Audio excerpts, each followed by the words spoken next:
چند چیز سبب طغیان انسان میشه. یکی جمال، یکی مال، یکی مقام.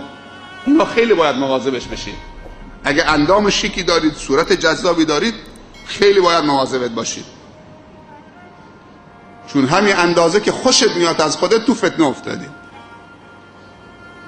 یعنی بعضی موقع آدم، خوب دقت بکنید، بعضی موقع آدم حسودی خودش میشه، یعنی به خودش چشم میزنه. شما فکر میکنید که باید به دیگران چشم بزنید؟ اگر خودت از خودت خیلی خوشت بیاد، بدبخت شدید.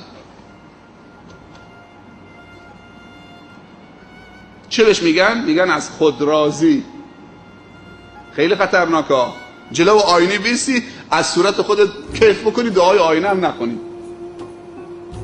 پیامبر صلی الله علیه و سلم میگه وقتی جلو آینه ایستادید، حرمت آینه رو حفظ بکنید. حرمت آینه چیه؟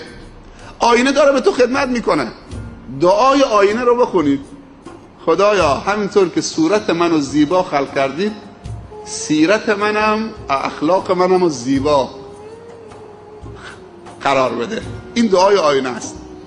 وگرنه آینه کاری دستت میده، طوری مغرورت میکنه آینه. اگه دعا نخوندید که از خود بی خود میشید.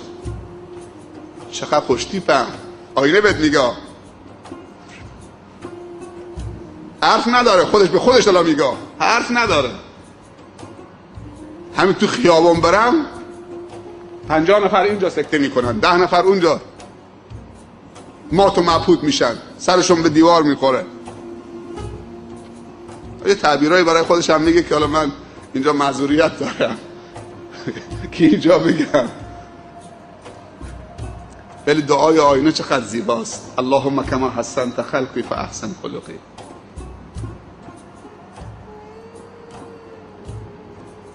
بعضی از خداوند برای اولادشون صورتهای خیلی جذاب میخوان. کاری دست بچه‌ت میده، همچین دعایی براش نکن. اون شبم گفتم او خدایا اولاد سالم صالح مصلح بده. ظرفیت برای بچه‌ت تعریف کن، از خداوند بخواه خدایا به بچه من ظرفیت بده.